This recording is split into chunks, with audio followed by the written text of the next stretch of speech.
It's not a medical person, like professional. It's any old woman, so they can cut anywhere. That's why sometimes they bleed to death. They can have problems going to the toilet for a wee, they can have problems with their period, mental health issues, flashbacks, anxiety, nightmares.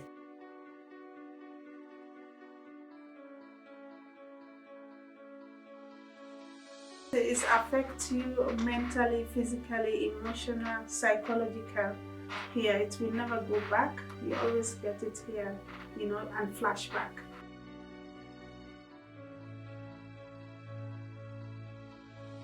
It can destroy your health. It can destroy your education, your need and well-being if you are not lucky enough.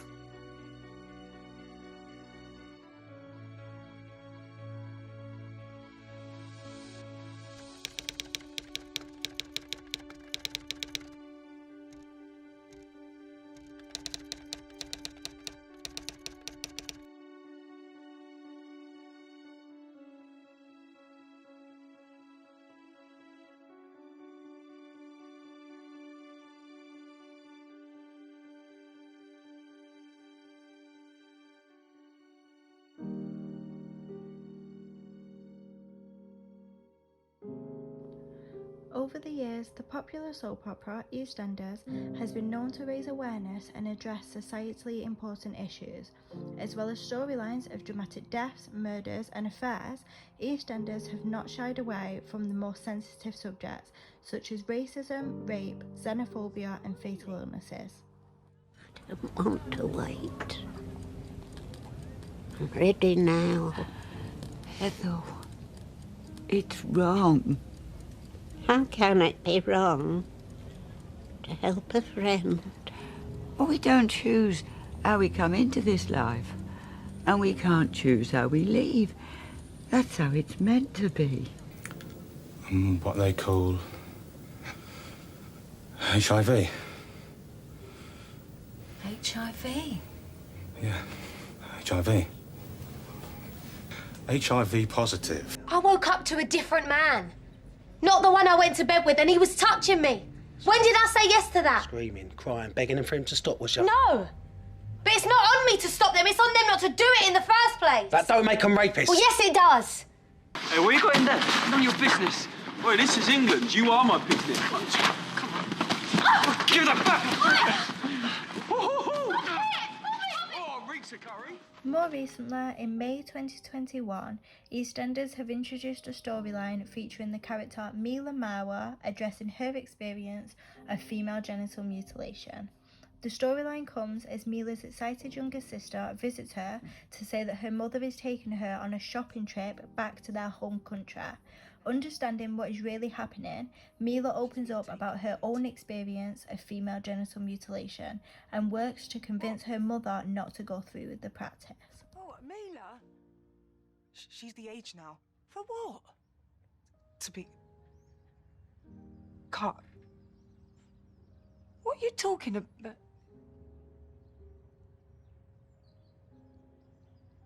You'd call it FGM.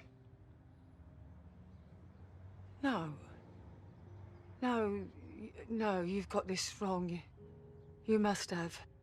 Look, is this some story that she's told you? Keone doesn't even know anything about it. Well, so how do you know then?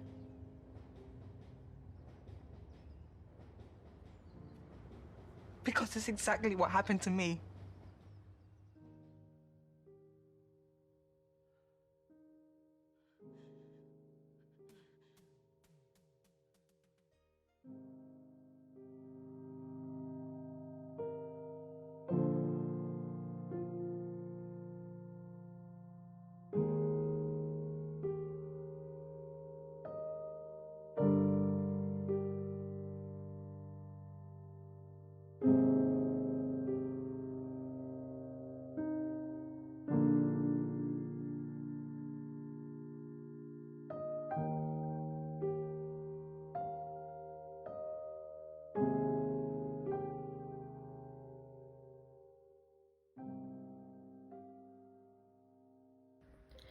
FGM has been illegal in the UK since 1985, but this is a cultural practice that many people still believe in. Therefore, people may return to their home country with their daughters to conduct the practice there. There have been extremely little reports of this, with only one UK conviction since the practice was made illegal, but this doesn't mean that it doesn't happen. Many people are worried to report potential cases of FGM due to fears of offending culture, race or religion, but this isn't a religious or racial practice, and concerns for a child's health must be reported to the police. Because it's illegal, it can be extremely difficult to find people who will openly talk about why they are for this practice, but there are many myths that people believe in that result to FGM. One reason why FGM is supported in so many cultures is to preserve purity and virginity. Some cultures believe that FGM will ensure that a female remains pure and ready for marriage. They may believe that the mutilation will reduce sexual pleasure, leading to the lack of desire to be unfaithful. This practice may also prove that a woman is a virgin before marriage. Reasons behind this practice can also be so that the woman remains clean, pure, hygienic, and this will also increase male sexual pleasure. Another reason why FGM happens is due to poverty and the lack of education. Poverty is a huge reason behind FGM. This can lead to the lack of education or educational resources to understand that the reasons to support FGM can be false. Poverty in many countries increases the likelihood of this practice, as women may need to rely on their husbands to be economically stable, and they may struggle to marry without being caught. If you are not caught, you may be abandoned by your community and even your family, leading to devastating consequences. Therefore, for a lot of people, they feel that FGM is their only option to a better life. In the UK, the risk of high poverty and the lack of education is somewhat reduced than in other countries. Therefore, another reason behind why FGM still happens is through traditions. FGM may be conducted through cultural or community traditions, and there are communities out there that will neglect women who have not been caught. And for many people, this is all they have ever known. Being cast out, rejected by everyone. Keone would never recover from that. Pain lasts a minute. Shame lasts a lifetime. You say it makes you pure? That's a lie. You know it is. You know it's wrong. That's why you don't talk about it. This needs to stop. But it's all I've ever known. The topic is considered to be extremely taboo and is not covered much throughout mainstream media, but the EastEnders storyline does reflect on many experiences of FGM within our societies today. But what is the reality of FGM and people living with this in the UK? I spoke to campaigner Howard DeSesse, who provided me with an insight to her experiences and her work towards campaigning against FGM in both the UK and Sierra Leone. As someone who faces the realities of FGM every day, she told me her views about the EastEnders storyline. Any part of the world that we have migration, FGM is there. So we have different types, different parts of the world practice different types, commonly practiced in Africa, Asia, Middle East. Now it's in the UK and Europe and America. So with what I saw in EastEnders, it just gave more boost to our campaign. We are calling for everybody to come on board because it's a practice that is not good. Howard is the founder of the organisation Howard Trust in Hackney. This is the only FGM organisation of its type that is based in this area, despite reports that there are over 3,000 girls and women in the city of London and Hackney that are living with the consequences of FGM. The part of the country that I was born, Sierra Leone, we have different names that we call it. We call it the Bondo Society, or Sunday, or Sunnah. Ours in Sierra Leone, we practice it with a Bondo drummer. People who dance. It's like a sort of celebration coming out from childhood to adulthood. As soon as they prepared you from the Bondo Society, you are meant to be married. In my own country, FGM is a big money. The quotas, you pay them like £150 for each girl. The ceremony, there is another cost for that. Then the graduation, I call it graduation. After the 6 weeks, your family will shower you with all goodies, gold, bag, suitcase. So can you imagine if your family can afford that? A 50, 60 years old man can say, okay, I will sponsor her FGM, so I want a hand into marriage. If even you are in school, so your school will end. You won't continue your education because after the graduation, they will hand you over to your husband. Can you imagine after the cutting, no anesthetic, no proper medication, 6 weeks in the bush, and over to your husband, still there is sore, you become pregnant. So you see how FGM is not good. It links into so many things that destroy the girl child. It can destroy your health. It can destroy your education, your need and well-being if you are not lucky enough. So that's why, like me, I came out and said, let it be, enough is enough.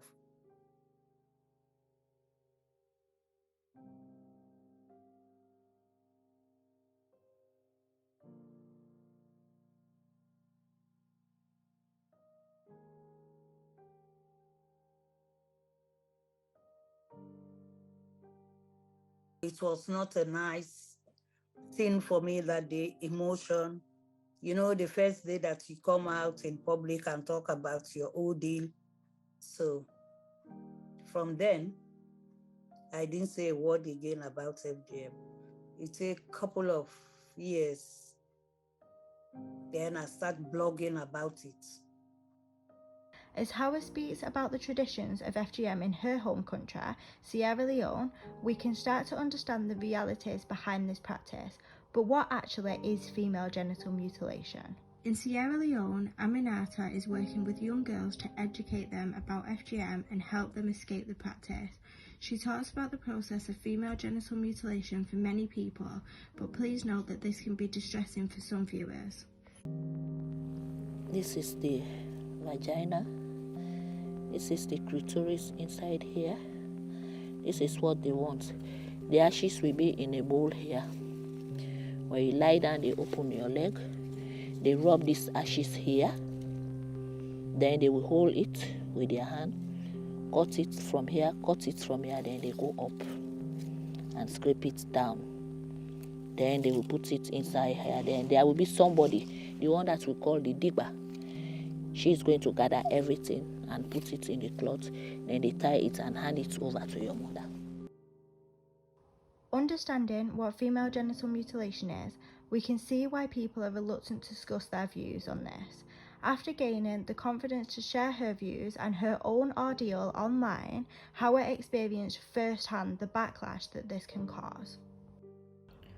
So when you mentioned earlier about not receiving a great response when speaking about your experience, are you able to tell me a bit more about that? It wasn't a nice Saturday for me. I went doing my shopping at Ridley Road Market.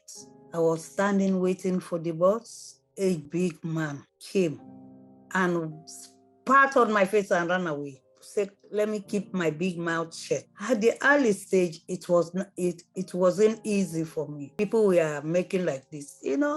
Our community, they will make like me. Oh, there is this. She's the one. I start to open my mouth, challenging them. When you said, oh, she's the one that opened her mouth, I said, did I talk about yours? I didn't talk about yours. I talk about my own old deal. I didn't talk about you. I said me, Hawa. Now, people are saying, oh, it's not really good. But we can't go out and talk. People are telling me now, oh, my went this way. Yes, different. Everybody have your own story. How it happens to you. They're saying, oh, we can go out, but you did very well. You see how change doesn't come easy. Change is not coming easily like that. You that want change, you have to be strong. It wasn't easy, but today it's okay. It's fine. I'm doing fine with all the communities. Hawa created the Hawa Trust to raise awareness on the effects of FGM in the UK and abroad. The trust is based in both the UK and Sierra Leone and is hoping to help to eliminate the practice by 2030. The Hawa Trust aims to eliminate the practice by helping those who are in poverty. Through raising funds, the Hawa Trust works to build schools for education, along with facilities such as sinks and toilets to improve hygiene. As FGM can be an expensive practice, people who do not have this can end up in more poverty. This leads to girls living on the streets and becoming sex workers, increasing their chances of rape and abuse.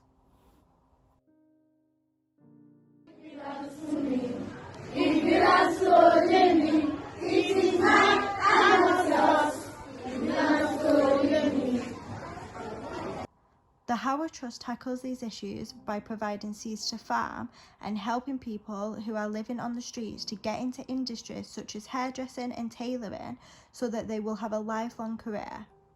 FGM can be conducted on girls at any age. This means that many women may come over to the UK completely unaware that they have had this practice. The Trust runs a support group which discusses female issues, but also encourages women to take English lessons, register onto health services, and gain computer literacy skills to function easier in the UK. Hawa will also provide support to women throughout pregnancy or any other health issues. Hawa Trust also aims to encourage women to get into politics to make their voices heard. They attend panels and international conferences to spread awareness and raise ideas that can make a change. I founded the Hawa Trust, educating people around the world and bringing women together. I won't say we are doing 100%, but we save a lot of lives.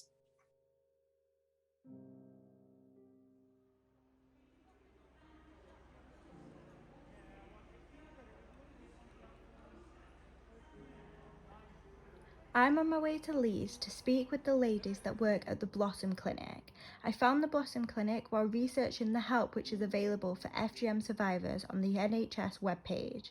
Out of all of the national FGM support clinics that the NHS recommend on their page, only one of them was based in the north of England, despite there being women in every part of England and Wales that have undergone this practice. The Blossom Clinic agreed to discuss their experiences, either witnessing the consequences of or escaping from the practice. My name is Hawaba. I'm from Guinea, West Africa, and I came to the UK in 2007. And I live in Leeds, live and work in Leeds. Hawaba is the advocate for the Blossom Clinic in Leeds. She helps to support survivors of FGM, offering advice and a safe place while using her own experience to empower other women to talk about theirs. Hawa agreed to talk to me at the Blossom Clinic and share her experience and provide an insight to what organisations are doing for FGM survivors in the UK and beyond the script of EastEnders. I was forced into marriage to an old man who's like over 50 and already have another wife, so I didn't want to get married because I was only 13 years, 13 to 14. So I escaped, and I'm also FGM survivor. And one of my sister passed away during this cutting. She bled to death. It's common for young girls to bleed to death while having FGM. Most of the time, the woman who is cutting these girls is not a medical professional. They may use the same knife or razor, which can lead to the spread of diseases such as HIV and AIDS. A former cutter in Uganda called Cheperito Labul told the Irish Times that as many as 3 out of 50 girls that she would cut a year would bleed to death in front of their friends due to the lack of medical help. They will make you swear that you shouldn't talk about it to anyone. You don't disclose that confidentiality. Someone that haven't go under FGM is not allowed to talk about it. So that brainwash, I call it brainwash, is that fear. So thinking if I disclose that secret, I would die, because that's what they told us when that happened, that if you disclose this to anyone that you will die. So I started talking about it through GP and other health professionals, because if we want to end FGM, I think someone must come forward to talk about it, because if we don't talk about it, there's nothing we can do to end it. Hawa is the Blossom Clinic's advocate. She uses her experience to raise awareness of the consequences of FGM while supporting other survivors and helping them talk about their experiences. Hawa also visits communities and GPs to advertise the clinics, where the GPs will then refer FGM survivors back to Hawa and the clinic.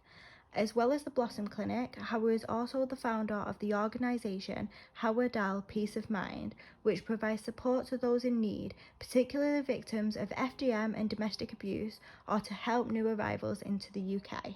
They're saying FGM is to make you be a complete woman, to keep you clean, and so that no man can touch you until you got married to your husband. Only your husband can touch you. And the person that do the cutting is not a medical person, like professional. It's any old woman, so they can cut anywhere. That's why sometimes they bleed to death.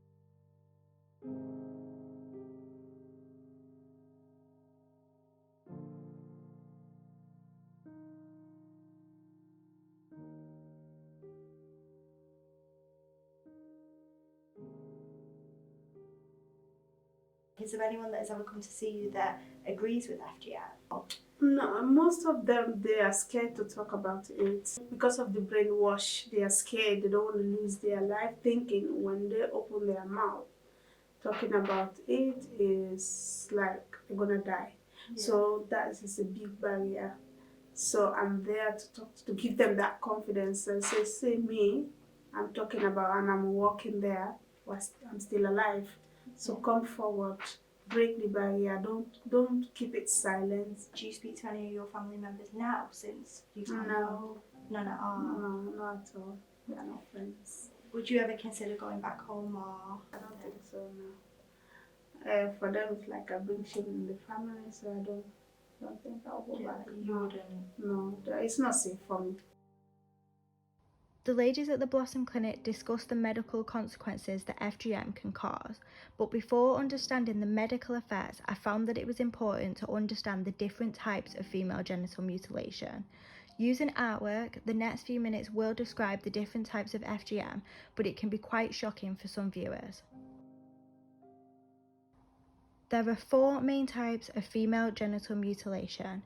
Type 1 involves removing all or part of the clitoris. Type 2 removes the clitoris again along with the labia. Type 3 is more severe. When meeting with the Blossom Clinic, they advised me that this is probably the most common type that they had come across. Type 3 involves cutting and removing the labia and then stitching the edges together, leaving a small opening for urine and period bleeding. Type 4 can include pricking, piercing, incising, scraping and burning the genitals. Although EastEnders did not mention the different types of FGM, they did touch upon the lasting issues after being cut. His aunt is pinning me down, cutting me. No one should have to go through that. But you healed. I did too. Pain lasts a minute. Shame lasts a lifetime. That's not true. The pain doesn't stop. There are times when I am in agony. There are so many things I cannot do because someone attacked my body when I was a kid. The specialists at the Blossom Clinic taught more about the realities beyond the EastEnders script. They spoke about the medical effects in more detail and what they do to help. The clinic came about just over 2 years ago now. It was set up as a pilot scheme, which was funded by NHS England. It was noted that there was lots of people in the UK that suffered and survivors of FGM, and there isn't really any services available for them. So for pregnant women, there tends to be services available, but for non-pregnant women, there wasn't anything. There was a couple of clinics that were already set up in London that were running, but when they started collecting the statistics and the data, they realised that FGM were spread out throughout the UK, and Leeds is one of the top reporting areas in the UK. So we have a clinic now in Leeds, and we've recently, a couple of months ago, opened a clinic in Bradford. So we run 3 clinics a month, and currently they're coming out of COVID from the pandemic. They're really well kind of attended. Andrea and Nicole are both midwives and the specialist nurses at the Blossom Clinic. They run all of the clinical side of helping women who are suffering with the consequences of FGM. Women are usually referred to the Blossom Clinic by their GP, where Nicole and Andrea will speak with them to gain an understanding of what their understanding of FGM is. They'll talk about FGM, the health consequences and what it is, as well as conduct screenings if needed. But one thing that really caught my attention was the open up procedure that they offer. If a lady has been through the type 3 FGM, Andrea and Nicole can help to open the stitching under a general anaesthetic, which can significantly reduce a lot of the consequences that type 3 FGM can cause.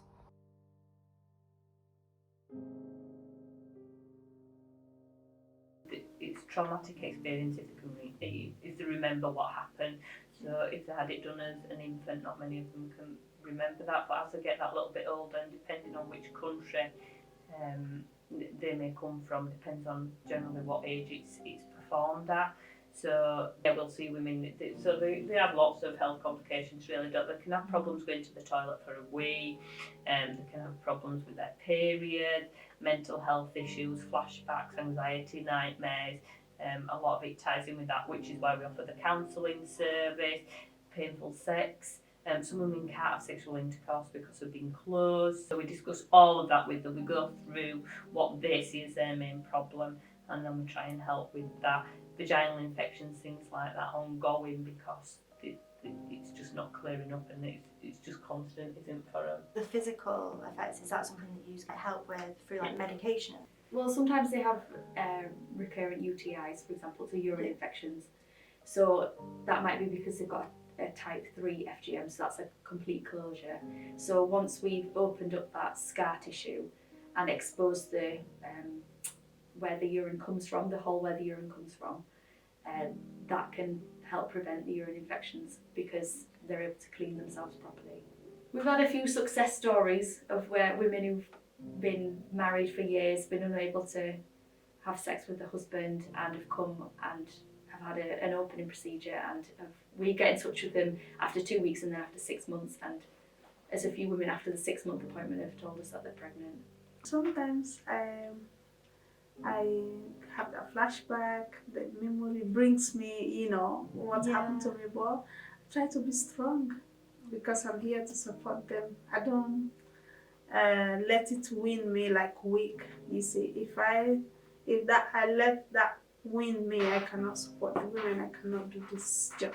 A hard, difficult topic which happened to us, which we were the survivors. We don't call ourselves any more victims. We are not victims anymore.